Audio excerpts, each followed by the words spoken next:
बंगाल में टीएमसी ने चुनाव में तो भाजपा को पटकनी दे दी थी, लेकिन नतीजे आने के बाद पश्चिम बंगाल में कई जगह हिंसा हुई। भाजपा और टीएमसी दोनों ने इसके लिए एक दूसरे पर उंगलियां उठाई, लेकिन अब ममता अदालत तक जा पहुंची है, जिसके बाद मुख्यमंत्री ममता बनर्जी की मुश्किलें बढ़ना तय हैं।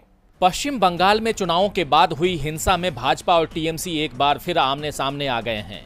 भाजपा ने आरोप लगाया कि टीएमसी कार्यकर्ताओं के नतीजे आने के बाद हिंदुओं के घरों और संपत्तियों में आग लगा दी, लूटपाट की और उनका सामान लूट लिया, क्योंकि उन्होंने विधानसभा चुनाव में भाजपा का समर्थन किया था। जबकि टीएमसी का कहना है कि चुनाव हारने के बाद सत्तारूढ़ टीएमसी को बदनाम करने के इरादे से भाजपा ऐसा कर रही है। इस बीच राज्य में राष्ट्रपति शासन लगाने की मांग भी उठने लगी। इस संबंध में सुप्रीम कोर्ट में एक याचिका भी दायर की गई है, जिसमें केंद्र सरकार को पश्चिम बंगाल में 2 मई से चुनाव के बाद बिगड़ती कानून व्यवस्था के मद्देनजर राष्ट्रपति शासन लगाने के लिए निर्देश देने का अनुरोध किया गया है और अब सुप्रीम कोर्ट उस याचिका पर सुनवाई के लिए सहमत हो गया है। अधिवक्ता विष्णु शंकर जैन के जरिए दाखिल याचिका में कहा गया है कि असाधारण परिस्थितियों में जनहित याचिका दाखिल की गई है, क्योंकि पश्चिम बंगाल के हजारों नागरिकों को विधानसभा चुनाव के दौरान विपक्षी भारतीय जनता पार्टी का समर्थन करने के लिए टीएमसी के कार्यकर्ता उन्हें धमका रहे हैं, प्रताड़ित कर रहे हैं।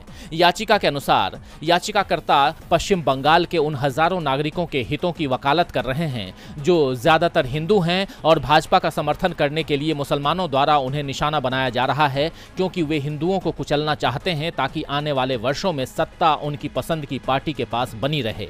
याचिका में कहा गया है कि भारत की संप्रभुता और अखंडता के लिए खतरा पैदा करने वाली बिगड़ती स्थिति को ध्यान में रखते हुए अनुच्छेद 355 और अनुच्छेद 356 द्वारा प्रदत्त अपनी शक्ति का प्रयोग करने के लिए केंद्र सरकार को निर्देश दिया जाए। याचिका में केंद्र को राज्य में हालात सामान्य बनाने में प्रशासनिक अधिकारियों की मदद और किसी गड़बड़ी से उनकी रक्षा के लिए सशस्त्र अर्धसैन्य बलों की तैनाती के लिए निर्देश देने का भी आग्रह किया गया है। न्यायमूर्ति विनीत सरन और न्यायमूर्ति दिनेश माहेश्वरी की पीठ ने याचिका पर केंद्र, पश्चिम बंगाल और निर्वाचन आयोग को नोटिस जारी किए। इस याचिका में राज्य में चुनाव के बाद हिंसा के पीड़ितों और उनके परिवारों के सदस्यों को हुए नुकसान का पता लगाकर उन्हें मुआवजा देने के लिए निर्देश देने की भी गुहार लगाई गई है।